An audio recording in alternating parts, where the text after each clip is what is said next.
नमस्कार बच्चों, कैसे हैं आप सब? आशा करती हूँ आप सभी अच्छे होंगे, स्वस्थ होंगे, खुश होंगे और अपनी पढ़ाई भी अच्छे से कर रहे होंगे। तो जैसा कि आप सभी जानते हैं, मैं हूँ आपकी हिंदी की अध्यापिका और मैं स्वागत करती हूँ आप सभी का आईसीटी वर्चुअल क्लासरूम में। और आज हम यहाँ पर एकत्रित हुए हैं पढ़ने के लिए क्लास 9th की हिंदी। क्लास 9th की हिंदी में हम यहाँ पर पढ़ रहे हैं अपने हिंदी व्याकरण का टॉपिक पद परिचय, और लास्ट सेशन तक हम यहाँ पर संज्ञा, सर्वनाम, क्रिया, विशेषण और क्रिया विशेषण शब्दों का पद परिचय पढ़ चुके हैं और साथ ही समुच्चय बोधक शब्दों के पद परिचय को पढ़ रहे हैं।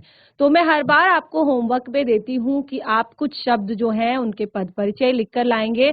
तो लास्ट सेशन में भी मैंने आपको एक क्रिया विशेषण और एक समुच्चय बोधक शब्द को होमवर्क में दिया था, जिसका पद परिचय आपने लिख कर लाना था। इससे क्या होता है कि आप उन चीजों को घर पर एक बार रिवाइज भी करते हैं और अगर आपको समझ नहीं आता है या कोई डाउट होता है तो वो भी आप नेक्स्ट सेशन में पूछ सकते हैं। तो जिन बच्चों ने अच्छे से होमवर्क किया है सही है, जिनको समझ नहीं आया वो पूछ सकते हैं और यहाँ पर अपनी प्रॉब्लम्स बता सकते हैं कि क्या चीज समझ में नहीं आई, क्या चीज समझ में हमें आई। तो इस तरह से बाकी के टॉपिक्स को हम कंटिन्यू करेंगे। आगे हमें संबंध बोधक, विस्मय आदि बोधक और निपात आदि शब्दों के पद परिचय हमने यहाँ पर पढ़ने हैं। तो चलते हैं स्मार्ट बोर्ड की तरफ, शुरू करते हैं अपने आज का सेशन। सभी बच्चे ध्यान पूर्वक पढ़ेंगे, साथ ही समझने का प्रयास भी करेंगे। तो देखिए हमारा जो पद परिचय यहाँ पर टॉपिक है, इसमें हम कितनी सारी चीजें यहाँ पर पढ़ चुके हैं। तो सबसे पहले हम यहाँ पर पढ़ चुके हैं कि पद किसे कहते हैं। ठीक है, तो पद किसे कहते हैं, अब किसी को भी कंफ्यूजन नहीं होना चाहिए कि पद किसे कहा जाता है। ठीक है, देखिए यहाँ पर हमने कहा पद के लिए कि जब कोई भी शब्द किसी वाक्य में प्रयुक्त होता है तो वो बहुत सारे व्याकरणिक नियमों से बंध जाता है और उन्हीं व्याकरणिक नियमों से बंधा हुआ शब्द पद कहलाता है। ठीक है, तो और इन पदों का परिचय देना, पद परिचय अर्थात उनकी स्थिति को बताना, उनका लिंग, वचन, कारक, भेद, अन्य पदों से संबंध बताना, ये पद परिचय कहलाता है। तो इस तरह से यहाँ पर हम कह सकते हैं दूसरे शब्दों में कि वाक्य के अंतर्गत किसी शब्द को की सभी भूमिकाओं का परिचय देना, वाक्य के अंतर्गत किसी शब्द की सभी भूमिकाओं का परिचय देना पद परिचय कहलाता है। ठीक है, तो इस तरह से ये हमने यहाँ पर पद परिचय अपना जो टॉपिक परिभाषा थी वो हमने क्लियर किया था। उसके बाद मैंने पद परिचय से संबंधित आवश्यक पहलू, तो आवश्यक पहलू यानी कि जो पद परिचय के लिए किसी भी शब्द का पद परिचय देने के लिए आवश्यक जो पहलू होते हैं वो यहाँ पर डिस्कस किया था। तो अगर आपको संज्ञा शब्द का पद परिचय देना है तो आपको संज्ञा के तीनों भेद, उस शब्द का लिंग, उसका वचन, उसका कारक और उसका क्रिया के साथ संबंध आपको बताना होगा। और इसी तरह से एक एग्जाम्पल भी यहाँ पर दिया था और साथ ही एक एग्जाम्पल आपको होमवर्क में दिया था। फिर उसके बाद हमने सर्वनाम शब्द का पद परिचय यहाँ पर जानना सीखा कि सर्वनाम शब्द का पद परिचय देने के लिए भी आपको क्या करना होगा, सर्वनाम शब्द के भेद बताने होंगे। ठीक है, सर्वनाम शब्द के कितने भेद होते हैं वो बताने होंगे। उसके बाद आपने पुरुष बताना होगा कि प्रथम पुरुष है या उत्तम पुरुष है, मध्यम पुरुष है या आपका अन्य पुरुष है। ठीक है, उसके बाद उस शब्द का आपको लिंग, वचन, कारक बताना होगा और क्रिया बतानी होगी और उसके क्रिया के साथ उसका संबंध बताना होगा। तो एक एग्जाम्पल यहाँ पर देकर एक एग्जाम्पल हमने होमवर्क के लिए भी दिया था। इसी तरह से विशेषण शब्दों का पद परिचय, तो सेम चीज है, विशेषण के भेद, उसके बाद शब्द का लिंग, शब्द का वचन और विशेष क्या है उस शब्द में, यानी कि जिसकी विशेषता बताई जा रही है वो विशेष कौन सा है। ठीक है, तो इस तरह से प्रविशेषण का उल्लेख कि इसमें प्रविशेषण भी यदि है तो प्रविशेषण क्या होता है। एक शब्द यहाँ पर देखिए, अभी मैंने यहाँ पर आपको बताया कि इसमें प्रविशेषण का भी उल्लेख किया जाता है। तो प्रविशेषण होता है जब हम किसी भी विशेषण की विशेषता को बताते हैं। अब यहाँ पर आप देखिए, हमने कहा कि यह छात्र बहुत चतुर है। ठीक है, तो चतुर तो इसकी विशेषता हो गई। ठीक है, कि चतुर है ये विशेषता हो गई, लेकिन कैसा है, बहुत चतुर है। ठीक है, तो बहुत यानी कि जो विशेषण की भी विशेषता को बताते हैं उन्हें प्रविशेषण कहते हैं। तो प्रविशेषण का भी उल्लेख हमने इसमें करना है। ठीक है, उसके बाद हमने यहाँ पर क्रिया शब्द का पद परिचय जाना था। तो क्रिया में भी हमने सबसे पहले भेद यानी कि क्रिया का कौन सा भेद है, तो उसके मैंने आपको बताया था कि अर्थ के आधार पर क्रिया के दो भेद होते हैं, सकर्मक क्रिया और अकर्मक क्रिया, यानी कि जिन क्रियाओं के कर्म होते हैं उन्हें सकर्मक क्रिया, और जिन क्रियाओं में कर्म नहीं होता उन्हें अकर्मक क्रिया। और बहुत अच्छे से एग्जाम्पल उदाहरण दिए यहाँ पर थे, और साथ ही ये हल भी करवाया था। और उसके बाद आपको पता है शब्द का आपने लिंग बताना है। और देखिए ये जो लिंग और ये जो वचन है ना, ये आपके किस में आएंगे, ये आपके केवल आएंगे विकारी शब्दों में। ठीक है, जो आप विकारी शब्दों को यहाँ पर पढ़ेंगे, 4 विकारी शब्द, संज्ञा, सर्वनाम, क्रिया, विशेषण, ये 4 शब्द जो होते हैं ये विकारी शब्द होते हैं, तो उन्हीं में आपने लिंग वचन बताना होगा। बाकी जो आपके क्रिया विशेषण है, संबंध बोधक है, समुच्चय बोधक है, विस्मय आदि बोधक है, निपात है, वो सारे क्या होते हैं, वो सारे आपके अविकारी होते हैं, और उसमें लिंग और वचन जो है अलग अलग नहीं होता, यानी कि वो हर परिस्थिति में एक जैसे बने रहते हैं, वो अपने आप को चेंज नहीं करते हैं। तो इसीलिए इसमें यानी कि संज्ञा, सर्वनाम, क्रिया, विशेषण, जब आप इन 4 शब्दों का पद परिचय देते हैं तो उसमें आपको लिंग और वचन अलग अलग बताने होंगे कि इसमें लिंग क्या है। अगर वो शब्द स्त्रीलिंग शब्द है तो आप स्त्रीलिंग लिखेंगे, पुल्लिंग शब्द है तो पुल्लिंग लिखेंगे, एक वचन शब्द है तो एक वचन लिखेंगे, बहुवचन शब्द है तो बहुवचन लिखेंगे। इस तरह से फिर हमने यहाँ पर क्रिया विशेषण का पद परिचय पढ़ा था। तो क्रिया विशेषण में मैंने सबसे पहले आपको परिभाषा बताई थी कि क्रिया विशेषण किसे कहते हैं। ठीक है, तो इसमें मैंने बताया कि क्रिया की विशेषता बताने वाले शब्दों को क्रिया विशेषण कहते हैं। तो इस तरह से हमने यहाँ पर क्रिया विशेषण तक एकदम से बिल्कुल क्लियर कर लिया था, और उसकी मैंने उसका एग्जाम्पल भी, उदाहरण भी मैंने यहाँ पर आप लोगों को बताया है। और जैसे मैंने यहाँ पर बताया था, मैं रोज धीरे धीरे चलता हूँ, और उसके जो भेद हैं वो सारे भेद मैंने क्लियर किए थे, रीतिवाचक क्रिया विशेषण, स्थानवाचक क्रिया विशेषण, परिमाणवाचक क्रिया विशेषण। ठीक है, ये इस तरह से मैंने सारे भेद भी आपको क्लियर किए थे। उसके बाद हमने यहाँ पर जो पढ़ा था वो था हमारा समुच्चय बोधक। ठीक है, तो समुच्चय बोधक के पद परिचय को हम पढ़ रहे थे, और इसमें भी मैंने आपको सबसे पहले समुच्चय बोधक को परिभाषित किया था कि समुच्चय बोधक शब्द होते क्या हैं। एक बार फिर से रिवाइज कर लेते हैं कि समुच्चय बोधक शब्द क्या होते हैं। देखिए, जिन बच्चों ने लास्ट सेशन में पढ़ा था, अच्छे से समझा था, तो उनके लिए तो ज्यादा टफ नहीं होगा, लेकिन जो बच्चे पिछले सेशन में नहीं होते हैं, देखिए कई बार होता है ना, हर सेशन में नए बच्चे होते हैं, तो इसीलिए मैं हर बार जो हम पढ़ रहे होते हैं उसे रिवाइज करती हूँ। तो हमने लास्ट सेशन में जो पढ़ा था वो था समुच्चय बोधक। तो समुच्चय बोधक में सबसे पहले समुच्चय बोधक क्या होते हैं उसकी परिभाषा मैंने आपको लिखवाई थी। तो परिभाषा थी कि शब्दों, वाक्यांशों और वाक्यों को, देखिए जिन बच्चों ने नोट किया होगा उन्होंने, उनकी कॉपी में लिखा होगा कि शब्दों, वाक्यांशों तथा वाक्यों को जोड़ने वाले शब्द समुच्चय बोधक शब्द कहलाते हैं। यानी कि जो शब्दों को जोड़ते हैं आपस में, जैसे अगर मैं कहूं राघव और वंश, ठीक है, या मैं कहूं राम और सीता, माता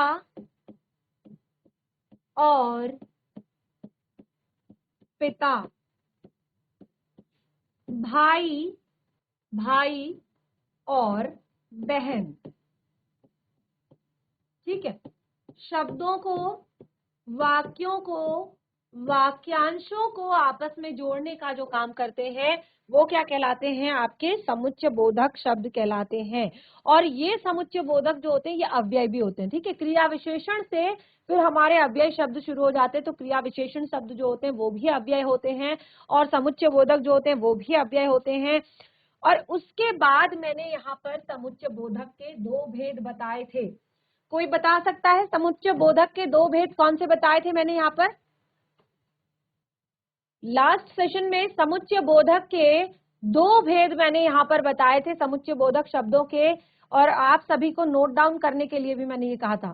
तो आप सभी ने नोट डाउन किया है? किसी ने किया है नोट डाउन? हैंड रेज करेंगे। समुच्चय बोधक शब्दों के 2 भेद, कौन कौन से दो भेद बताए थे मैंने यहाँ पर? समुच्चय बोधक शब्दों के कौन कौन से दो भेद मैंने यहाँ पर बताए थे? समुच्चय बोधक शब्दों के दो भेद यहाँ पर पहला बताया था समानाधिकरण समुच्चय बोधक। पहला क्या बताया था? समानाधिकरण समुच्चय बोधक, और दूसरा बताया था व्याधिकरण समुच्चय बोधक। देखिए, जब तक भेद क्लियर नहीं होंगे तब तक आप पद परिचय अच्छे से नहीं दे सकते। जब तक आपको भेद क्लियर नहीं होंगे तब तक आप पद परिचय अच्छे से नहीं दे सकते। तो समुच्चय बोधक शब्दों के दो भेद यहाँ पर बताए थे, समानाधिकरण समुच्चय बोधक और व्याधिकरण समुच्चय बोधक। समानाधिकरण समुच्चय बोधक में यहाँ पर मैंने बताया कि जो समान स्तर के शब्दों, वाक्यों और वाक्यांशों को जोड़ने का काम करता है उसको समानाधिकरण समुच्चय बोधक, ठीक है। और दूसरा मैंने आपको बताया व्याधिकरण समुच्चय बोधक, यानी कि जो मुख्य उपवाक्य से आश्रित उपवाक्यों को जोड़ने का काम करते हैं उन्हें व्याधिकरण समुच्चय बोधक कहते हैं, ठीक है। तो ये दो चीजें मैंने यहाँ पर बताई थी, और इसमें मैंने आपको काफी सारी चीजें बताई थी, जैसे संयोजक शब्द होते हैं, जैसे और, अर्थात, एवं, व, तथा, ठीक है। वैकल्पिक शब्द होते हैं या, अथवा और नहीं तो। विरोधवाचक होते हैं जैसे पर, परंतु, किंतु, लेकिन, मगर, ठीक है।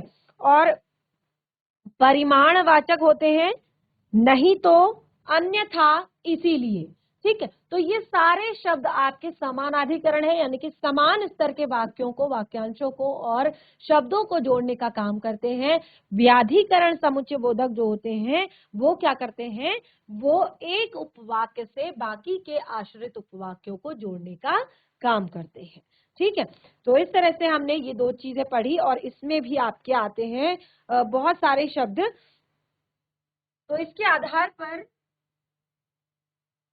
हमने यहाँ पर एक उदाहरण लिया था, और एक उदाहरण मैंने आप लोगों को होमवर्क में दिया था। शीत ऋतु में हिमालय का क्षेत्र पूर्णतः बर्फ से ढक जाता है और वहां जनजीवन अस्त व्यस्त हो जाता है, ठीक है। तो इसका हमने यहाँ पर जो हमारा समुच्चय बोधक शब्द है, क्या है हमारा समुच्चय बोधक शब्द? हमारा समुच्चय बोधक शब्द है और। समुच्चय बोधक शब्द क्या है यहाँ पर? और इसका हमने पद परिचय देना था, तो यहाँ पर दे रखा है समानाधिकरण समुच्चय बोधक है, और दो वाक्यों को आपस में जोड़ रहा है, ठीक है। इसी तरह से मैंने आपको एक होमवर्क भी यहाँ पर दिया था, समुच्चय जो आपका बोधक शब्द है उसका, और होमवर्क था यहाँ पर निशा और ईशा साथ पढ़ती है। एग्जाम्पल था, उदाहरण था, होमवर्क था निशा और ईशा। तो अब आपने इसमें आपको बहुत ज्यादा समझने की जरूरत नहीं पड़ी होगी, क्योंकि इसी का एग्जाम्पल मैंने यहाँ पर दिया था। तो जिन बच्चों ने होमवर्क किया है वो बता सकते हैं कि इसमें और जो है वो संयोजक समानाधिकरण समुच्चय बोधक शब्द है, और दोनों को साथ पढ़ने की क्रिया का जो संबंध है वो यहाँ पर ये प्रकट हो रहा है, निशा और ईशा, ठीक है। अब इस तरह से हमने यहाँ पर काफी सारे जो है पद परिचय हमने दे दिए हैं, और इसी में अब मैं आपको एक और पद परिचय दूंगी, एक और एग्जाम्पल दूंगी जिसे आपको करना है। तो वो आपका उदाहरण है, नोट कर लीजिए, वो आपका उदाहरण है, आकाश में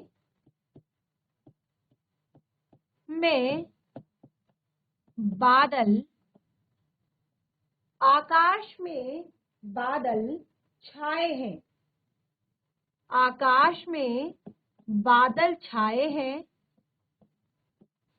ठीक है, लेकिन वर्षा नहीं हो रही, लेकिन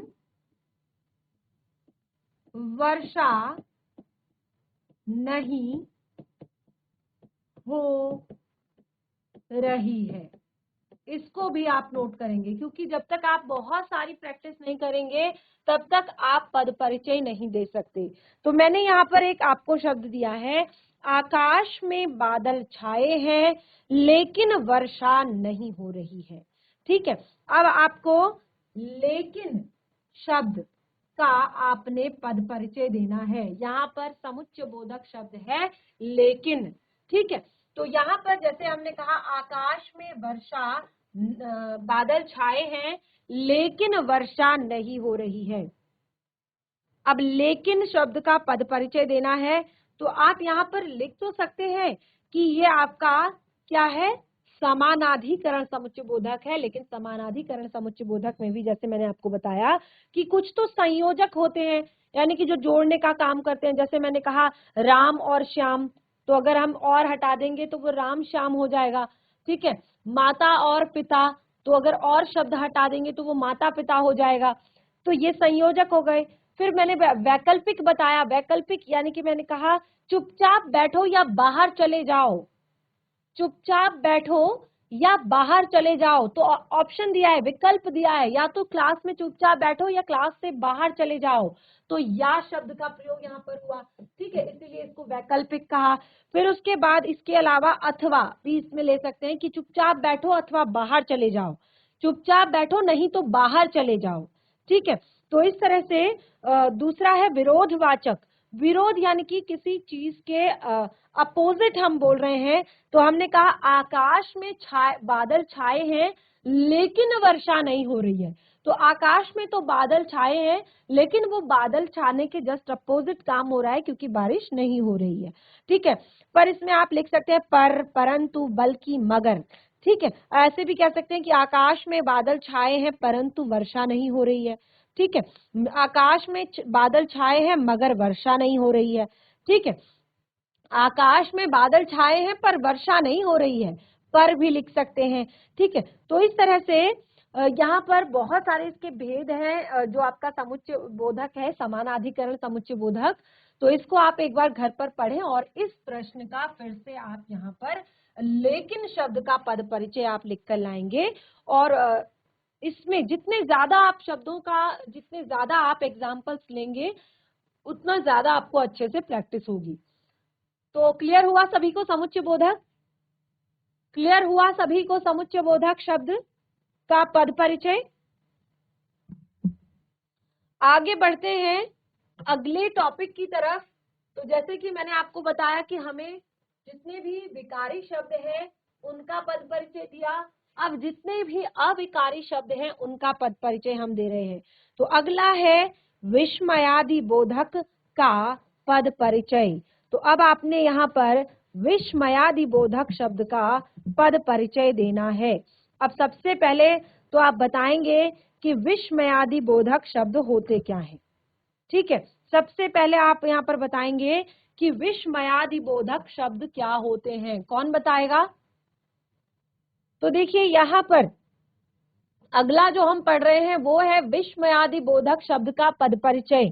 ठीक है, तो विस्मयादि बोधक, विस्मय यानी कि यहाँ पर जिन शब्दों से जो विस्मय शब्द है वो आपका दो शब्द, एक तरह से तीन शब्दों के मेल से बना है।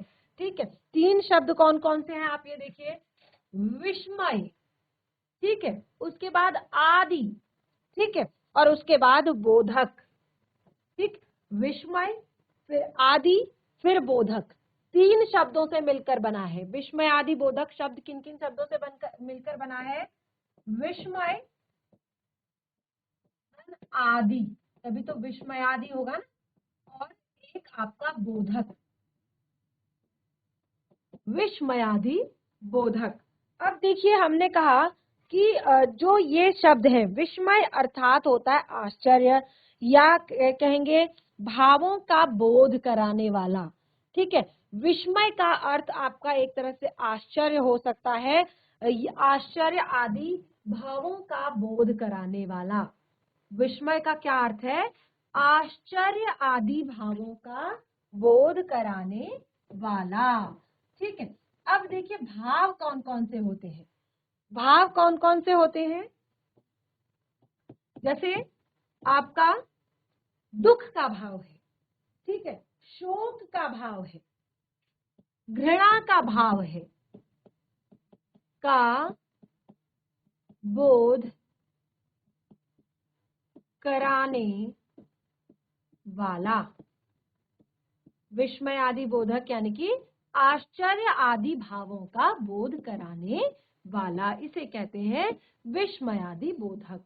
और इसके अंदर आपके बहुत सारे शब्द आते हैं, जैसे आपका हर्ष, हर्ष यानी कि खुशी, ठीक है। शोक, शोक को आप दुख भी कह सकते हैं, ठीक है। घृणा, और सबसे पहला तो है ही आश्चर्य। तो इतने सारे अलग अलग भाव इसमें आते हैं। इसमें आश्चर्य का भाव आता है, इसमें हर्ष का भाव आता है, इसमें शोक का भाव आता है, इसमें घृणा का भाव आता है, ठीक है। तो जब भी ये विस्मय आदि बोधक आपके जो शब्द हैं, इनका प्रयोग हम क्या कब करते हैं, जब हम अलग अलग तरह के भावों को एक तरह से व्यक्त कर रहे होते हैं, कि हर्ष का भाव, शोक का भाव, घृणा का भाव, आश्चर्य का भाव। तो विस्मय आदि बोधक शब्द जो है उसके बारे में मैंने यहाँ पर बताया कि हर्ष, शोक, घृणा, आश्चर्य आदि को प्रकट करने वाले शब्दों को विस्मय आदि बोधक शब्द कहते हैं, ठीक है। तो इनका जो स्वरूप है वो हमेशा एक जैसा रहता है, यानी कि ये बिल्कुल भी चेंज नहीं होते हैं। क्यों चेंज नहीं होते? क्योंकि वैसे भी ये अविकारी या अव्यय शब्द हैं, ठीक है। तो इस तरह से एक चीज तो हमें क्लियर हो गई। अब हमने कहा विस्मयादि बोधक अव्यय या विस्मयादि बोधक शब्दों के भेद। अगर आप विस्मयादि बोधक शब्द का पद परिचय देंगे, अगर आपको कहीं पर विस्मयादि बोधक शब्द दिखाई देगा, आपको उसका पद परिचय देने के लिए कहा जाएगा, तो सबसे पहले आपको उसके भेदों के बारे में पता होना चाहिए। भेद यानी कि आप उसके जैसे टाइप्स कह सकते हैं, कि प्रकार कह सकते हैं, कि कितने प्रकार का होता है विस्मयादि बोधक, और वो टाइप्स, वो भेद आप यहाँ पर बताने आपको होंगे, ठीक है। तो चलिए एक बार इसको यहाँ पर समझ लेते हैं पहले।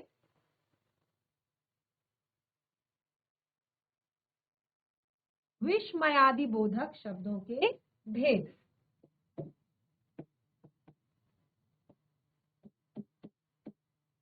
विस्मयादि बोधक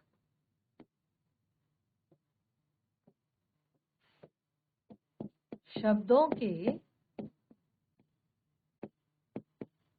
भेद। विस्मयादि बोधक शब्दों के भेद कौन कौन से हैं वो लिख लीजिए। देखिए, जो मन के भाव होते हैं ना, मन के भावों के आधार पर, अब यहाँ पर लिख लीजिए, क्योंकि इसी से आपको क्लियर होगा इसके भेदों का, ठीक है। जब भी आप ये लिख रहे हैं तो ये अलग से जरूर लिख लीजिए। पद परिचय में जिस जिस शब्द का भी पद परिचय दे रहे हैं उसके बारे में एक बार ये जरूर लिख लें, ताकि आपको हमेशा जब भी आप उसको याद करें तो आपको समझ आ जाए, ठीक है ना। मन के भावों के आधार पर, मन के भावों के आधार पर विस्मयादि बोधक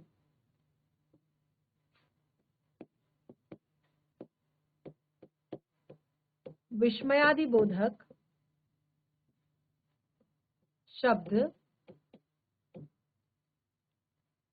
8 प्रकार के होते हैं, या विस्मयादि बोधक के 8 भेद होते हैं,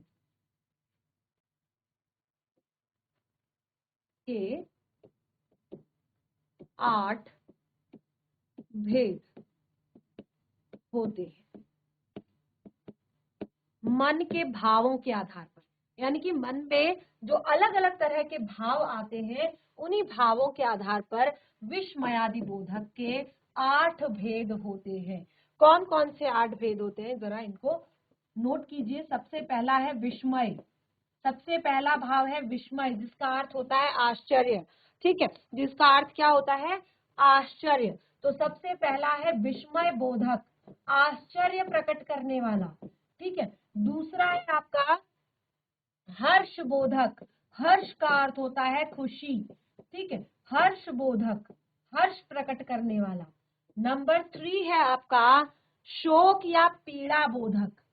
शोक बोधक या पीड़ा बोधक भी आप इसको लिख सकते हैं, ठीक है। उसके बाद आता है नंबर 4 घृणा का भाव, घृणा या तिरस्कार, जहां पर घृणा होगा वहीं पर क्या होगा, तिरस्कार का भाव होगा। ठीक है, घृणा बोधक लिख लीजिए समझने के लिए। तिरस्कार यानी कि जो चीज आप, जिस चीज से आपको घृणा लगेगी, जो चीज आपको अच्छी नहीं लगेगी, तो आप उसका क्या करेंगे, तिरस्कार करेंगे, आप उसको छोड़ देंगे। ठीक है, उसके बाद अगला है चेतावनी बोधक, चेतावनी बोधक। ठीक है, उसके अलावा आपका नंबर 6 है यहाँ पर स्वीकृति बोधक, स्वीकृति बोधक। स्वीकृति यानी कि किसी भी चीज को स्वीकार करना, स्वीकृति बोधक। ये सब मन के भाव हैं। ठीक है, कभी आपने देखा होगा हमारे मन में आश्चर्य का भाव आता है, कभी खुशी का भाव, कभी दुख का भाव, कभी घृणा का भाव, कभी चेतावनी का भाव, कभी स्वीकृति का भाव और कभी आशीर्वाद। तो आशीर्वाद बोधक ये भी एक भाव है। ठीक है, आशीर्वाद बोधक। और नंबर 8 है आपका संबंध बोधक, संबोधन बोधक, संबोधन बोधक, संबोधन, संबोधन यानी कि बुलाना, संबोधन बोधक। ठीक है, तो ये 8 भेद आपको बताए गए हैं मन के भावों के आधार पर विस्मयादि बोधक के। ठीक है, तो विस्मयादि बोधक जो शब्द है उसके 8 भेद हैं। अब ये आपको यहाँ पर बिल्कुल जैसे मैंने आपको बताया कि कभी कभी हमारे अंदर कोई हम ऐसी चीज देख लेते हैं कि क्या ये तुमने कब सुना, या फिर वाह कितना सुंदर उपवन है। ठीक है, और इसी तरह से अरे ये कब हुआ। ठीक है, जहां आप विस्मय प्रकट कर रहे हैं, ओह ऐसा हुआ। ठीक है, तो ये विस्मय है, आश्चर्य प्रकट कर रहे हैं। लेकिन अगला उसी के बाद हर्ष बोधक, आप कहेंगे वाह कितना सुंदर उपवन है, शाबाश क्या खूब काम किया है। ठीक है, आहा कितनी साफ सफाई है। ठीक है, ये हर्ष बोधक, जहां पर आपको हर्ष यानी कि खुशी का भाव हो। शोक या पीड़ा बोधक, जैसे हम कहते हैं हाय राम ये कैसे हो गया, उफ ऐसा नहीं होना चाहिए था, आह कितनी पीड़ा सहन कर रहा है। ठीक है, या उफ पेट में बहुत दर्द है। ठीक है, तो ये सब क्या होते हैं, शोक या पीड़ा बोधक। जब कहीं पर शोक होगी तो वहां पर पीड़ा भी होगी। ठीक है, उसके बाद आता है घृणा या तिरस्कार, नंबर 4। ठीक है, घृणा बोधक। तो घृणा में जैसे हम कहते हैं ना, छी छी चारों ओर कितनी बदबू फैली है, छी कितनी गंदगी है। ठीक है, तो ये सारे शब्द क्या है, घृणा बोधक। चेतावनी बोधक शब्दों की बात करें, सावधान। आपने देखा होगा कि कहीं पर आगे जो है अगर गड्ढा होता है तो वहां पर लिखा रहता है सावधान, कहीं पर आगे अगर जंगल होता है वहां पर लिखा रहता है खबरदार, होशियार, बचो, हटो, रुको। ये सारी चेतावनी बोधक। ठीक है, उसके बाद स्वीकृति बोधक शब्द। स्वीकृति बोधक शब्दों में कौन से शब्द आएंगे, अच्छा, ठीक है, हाँ जी, बहुत अच्छा। यहाँ जहां पर आप स्वीकार कर रहे हैं कोई चीज। ठीक है, किसी से आप बात कर रहे हैं तो वो आपको कोई बात समझा रहा है, आप उसको स्वीकार कर रहे हैं, वो आप कहते हैं हाँ जी, हाँ ठीक है, बहुत अच्छा। ठीक है, ये है सब स्वीकृति बोधक। उसके बाद आता है आशीर्वाद बोधक। आशीर्वाद बोधक यानी कि जहां पर आप किसी को आशीर्वाद देते हैं या कोई आपको आशीर्वाद देता है, जैसे कहते हैं जीते रहो, दीर्घ आयु भव, सुखी रहो, विजयी भवो, विजयी भव। ठीक है, ये आशीर्वाद बोधक। और ये सारे क्या है, मन के भाव हैं। और उसके बाद संबोधन बोधक। संबोधन बोधक जैसे आप किसी को संबोधित कर रहे हैं, जैसे कहते हैं ना हे प्रभु, तो यानी कि आप भगवान को संबोधित कर रहे हैं। कहते हैं ना सुनो, किसी को अगर आप बुलाते हैं तो क्या कहते हैं सुनो। और अगर आपको अरे ओ ए जरा सुनना, हे अजी। ठीक है, ये सारे शब्द क्या है, संबोधन बोधक हैं। तो विस्मयादि बोधक शब्दों का पद परिचय देने के लिए आपको ये सारे शब्द क्लियर होने चाहिए, तभी आप बता पाएंगे कि ये कौन सा शब्द है, ये किस तरह का शब्द है। ठीक है, तो यहाँ पर आपको एक एग्जाम्पल दिया है, आहा उपवन में बहुत सुंदर फूल हैं।